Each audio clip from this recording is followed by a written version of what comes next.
नमस्कार दोस्तों, द हिंदी पाठशाला चैनल में आपका स्वागत है। आज हमारी हिंदी व्याकरण की हम 10 नंबर क्लास पढ़ेंगे, जिसमें हम पढ़ेंगे विशेषण। तो आइए दोस्तों, बिना देर किए हम आज की अपनी क्लास को शुरू करते हैं। हमारा टॉपिक है आज का विशेषण। यानी कि दोस्तों, आज हम विशेषण के बारे में पूरी तरह से संपूर्ण उसका वर्णन पढ़ेंगे। विशेषण की परिभाषा, विशेषण के भेद और विशेषण के उदाहरण। यानी किसी संज्ञा या सर्वनाम की विशेषता बताने वाले शब्द विशेषण कहलाते। यानी कि दोस्तों, किसी संज्ञा या सर्वनाम की विशेषता बताने वाले शब्द जो होते हैं वो क्या कहलाते हैं? विशेषण कहलाते। अर्थात जो विशेषता बताने वाले शब्द होते हैं विशेषण कहलाते। यानी जो विशेषता बताते किसी की, वो क्या शब्द है? वो सारे के सारे विशेषण कहलाते हैं। ठीक है, जैसे कि एक उदाहरण है दोस्तों, नील गगन। अब नील जो शब्द है ये गगन की क्या बता रहा है? विशेषता। नील शब्द जो है ये गगन शब्द की क्या बता रहा है? विशेषता बता रहा है कि गगन कैसा है? नीला है। काली गाय, यानी गाय का कलर, यानी गाय की विशेषता बता रहा है। गाय है लेकिन कैसी है? काली गाय है। तो ये इसकी ये जो विशेषण शब्द है काली शब्द। इसी प्रकार से सुंदर बच्चा। अब बच्चा है लेकिन बच्चा कैसा है? बच्चा है सुंदर, ये उसकी विशेषता बता रहा है शब्द। अमीर आदमी। अब अमीर शब्द क्या है? अमीर शब्द जो है वो है दोस्तों विशेषण। क्या है? विशेषण। अमीर शब्द जो है वो है आपका विशेषण। ठीक है दोस्तों, अमीर जो शब्द है वो है विशेषण। दयालु औरत।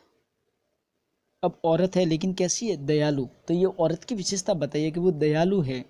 कश्मीरी सेब। अब सेब कोई भी हो सकता है लेकिन कश्मीरी सेब, मतलब ये इस सेब की विशेषता बताइए। उसी प्रकार से होशियार लड़का, यानी लड़के की विशेषता बताइए कि वो लड़का कैसा है? होशियार है। तो ये जो है सारे शब्द क्या हैं? विशेषण। यानी ये संज्ञा या सर्वनाम की विशेषता बता रहे हैं। इसी प्रकार से दोस्तों अब है विशेष्य। अब विशेष्य क्या है? विशेष्य किसे कहते हैं? ठीक है, तो विशेषण के द्वारा जिसकी विशेषता बतलाई जाती है विशेष्य कहलाते। यानी जो विशेषण शब्द हैं वो किसकी विशेषता बता रहे? तो वो जिसकी विशेषता बता रहे वो क्या है? विशेष्य। यानी हमने पढ़ा था ना, ये एक उदाहरण है। जैसे दोस्तों गगन। अब गगन शब्द है जो एक विशेष्य शब्द है, क्योंकि हमने देखा अभी जस्ट पीछे देखा कि नील गगन, हमने देखा नील गगन। ठीक है दोस्तों, तो ये जो नील जो है ये विशेषण शब्द है, लेकिन गगन जो है ये क्या है? ये विशेष्य कहलाएगा। यानी गगन की विशेषता बता रहा है तो विशेषता बताने वाले शब्द तो विशेषण कहलाएंगे, और जिसकी विशेषता बताई जा रही है वो है विशेष्य। यानी जो नील जो है ये शब्द तो है विशेषण, लेकिन गगन जो शब्द है ये हो गया विशेष्य। इसी प्रकार से हमने देखा था काली गाय। तो काली तो विशेषण है लेकिन गाय क्या है? विशेष्य। सुंदर बच्चा हमने देखा था, तो सुंदर बच्चा, सुंदर शब्द विशेषण है लेकिन बच्चा जो है वो विशेष्य है। इसी प्रकार से अमीर आदमी था तो आदमी शब्द विशेष्य है। दयालु औरत थी तो औरत विशेष्य है। हमने देखा कि कश्मीरी सेब, तो कश्मीरी शब्द जो विशेषण था लेकिन सेब जो है वो विशेष्य है। होशियार लड़का, तो होशियार शब्द विशेषण था, इसकी लड़की की विशेषता बताई गई थी, लेकिन लड़का शब्द जो है वो है विशेष्य। यानी कि जिस शब्द की विशेषता बताई जाती है वो जो शब्द विशेषता बताते हैं वो तो है विशेषण, लेकिन जिसकी विशेषता बताई जाती है वो है विशेष्य।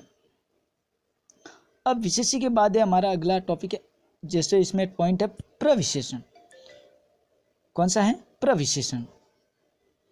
तो दोस्तों प्रविशेषण यानी कि विशेषण की भी विशेषता बतलाने या बताने वाले शब्द प्रविशेषण कहलाते।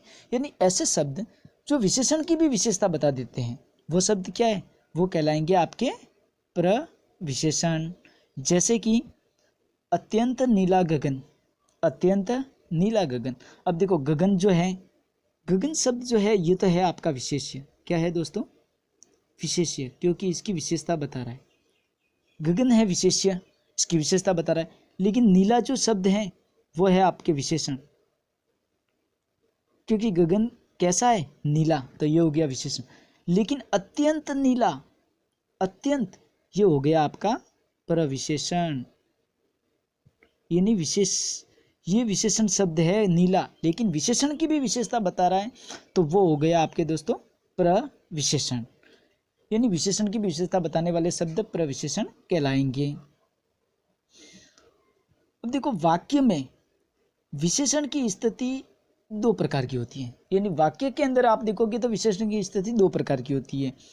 एक तो होती है कि विशेष्य से पहले और विशेष्य के बाद। यानी विशेष्य से पहले और विशेष्य के बाद, इस स्थिति के आधार पर हम देखें तो विशेषण के कितने भेद हुए, यानी कितने प्रकार हुए, दो प्रकार। किस स्थिति में, यानी वाक्य में विशेषण की स्थिति दो प्रकार की होती है, विशेष्य और विशेष, यानी विशेष्य से पहले और विशेष्य के बाद। और इस स्थिति के आधार पर विशेषण दो प्रकार का होता है, नंबर 1 उद्देश्य विशेषण और नंबर 2 प्रविशेषण। ठीक है। अब नेक्स्ट बात करें दोस्तों, तो पहला जो है वो है उद्देश्य विशेषण। यानी उद्देश्य विशेषण किसे कहते हैं, तो विशेष्य से पहले प्रयुक्त होने वाले विशेषणों को उद्देश्य विशेषण कहते हैं। यानी विशेष्य शब्द जो है जिसकी विशेषता बताई जाती है उससे जस्ट पहले प्रयुक्त होने वाले जो विशेषण हैं उनको कहेंगे हम उद्देश्य विशेषण। जैसे लाल टमाटर। अब टमाटर शब्द जो है यह है आपका विशेष्य शब्द, लेकिन इसकी पहले ही विशेषता बता दी है। विशेष्य से पहले हो गया विशेषण, ये विशेष्य से पहले विशेषण आ गया लाल शब्द। लाल क्या है, ये विशेषण शब्द है जो विशेष्य से पहले आ गया, तो ये हो गया दोस्तों आपके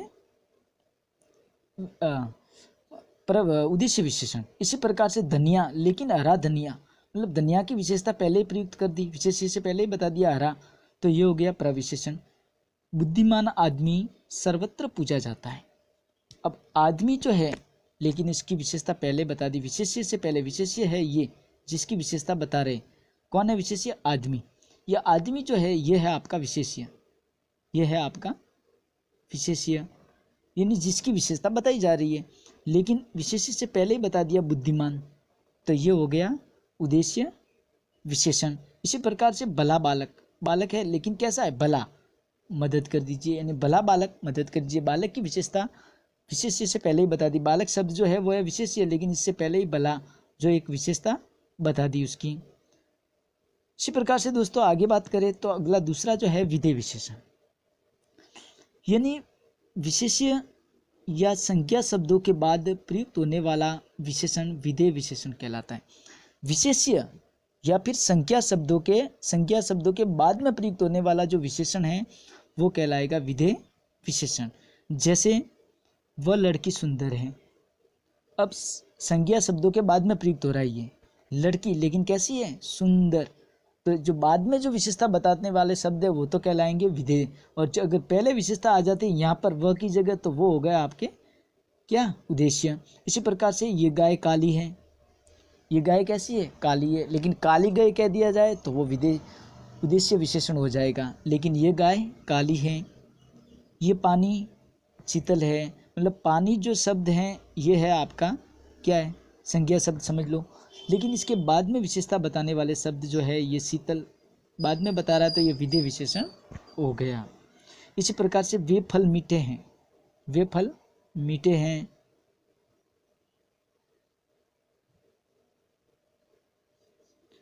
अब दोस्तों विशेषण के भेद, तो विशेषण के 5 भेद होते हैं। कितने भेद होते हैं विशेषण के, 5, जिसमें नंबर 1 गुणवाचक विशेषण, नंबर 2 संख्यावाचक विशेषण, नंबर 3 परिणामवाचक विशेषण, नंबर 4 सार्वनामिक या फिर इसको संकेतवाचक या फिर इसको निर्देशवाचक विशेषण भी कहते हैं, और नंबर 5 जो है वो है व्यक्तिवाचक विशेषण।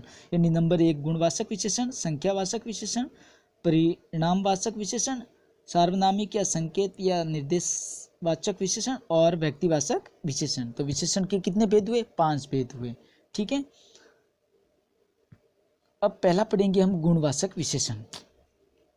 तो दोस्तों वे विशेषण शब्द जो किसी संज्ञा या सर्वनाम के रूप में यानी वे विशेषण शब्द जो किसी संज्ञा या सर्वनाम के रूप, रंग, आकार, स्वभाव, गुण, दोष, अवस्था, दशा, दिशा इत्यादि का बोध कराते हैं, गुणवाचक विशेषण कहलाते। अर्थात वे विशेषण शब्द जो संज्ञा या सर्वनाम के क्या बताते हैं, गुण बताते हैं, यानी उनके गुणों का गुणगान करते हैं, यानी कि उनके रंग बताते हैं, उनका रूप बताते हैं, उनका आकार, उनका स्वभाव, उनके गुण, उनके दोष, अवस्था, दिशा दशा इत्यादि का बोध कराने वाले शब्द जो है वो है गुणवाचक विशेषण। जैसे सुंदर लड़का, अब लड़के की गुण बता दिया, लड़का कैसा है, सुंदर है, विशेषता बता दी।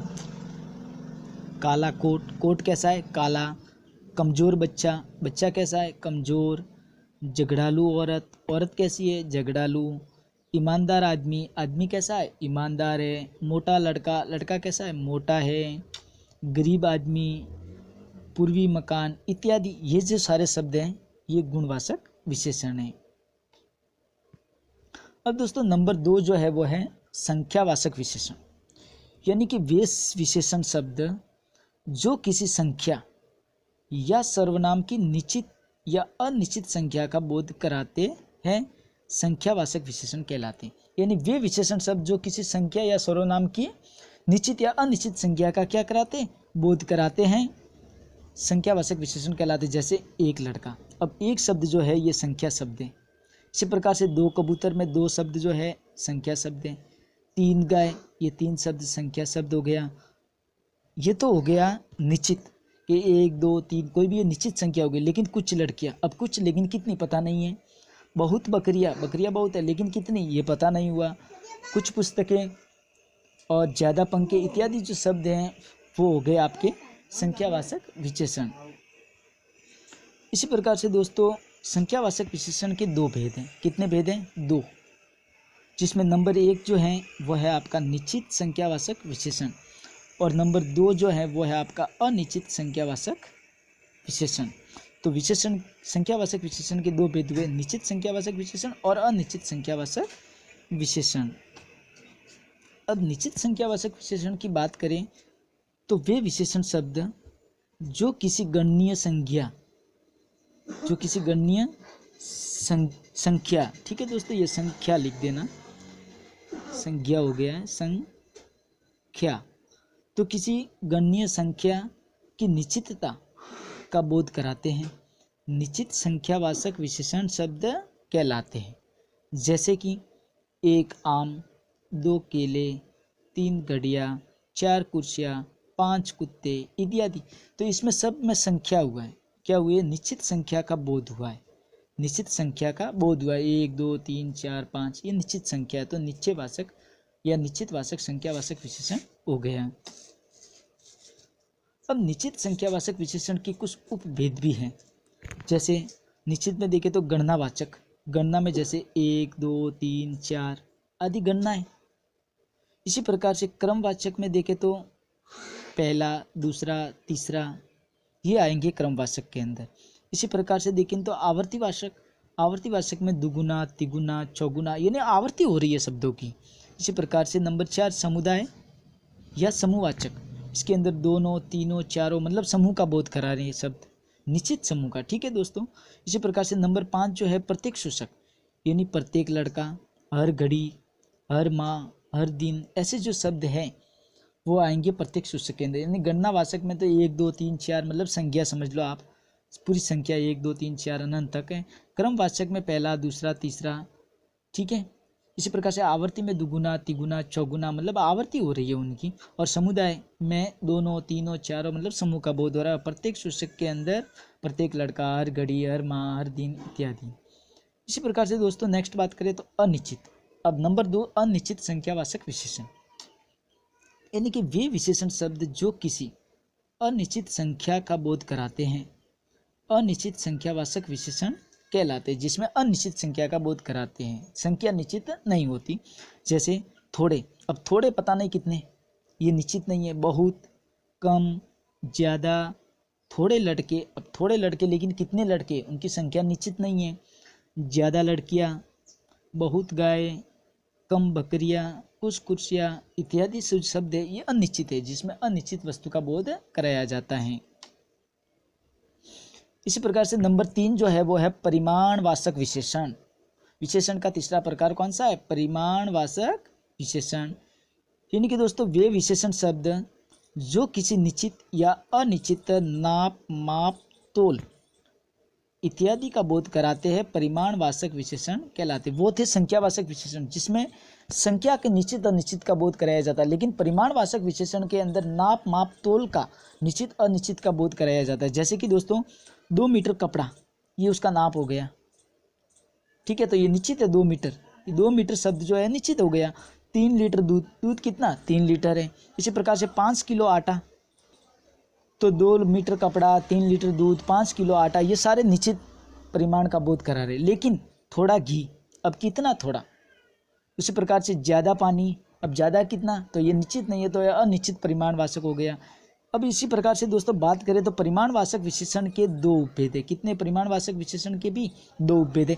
एक तो है निश्चित परिमाणवाचक विशेषण और दूसरा है अनिश्चित परिमाणवाचक विशेषण।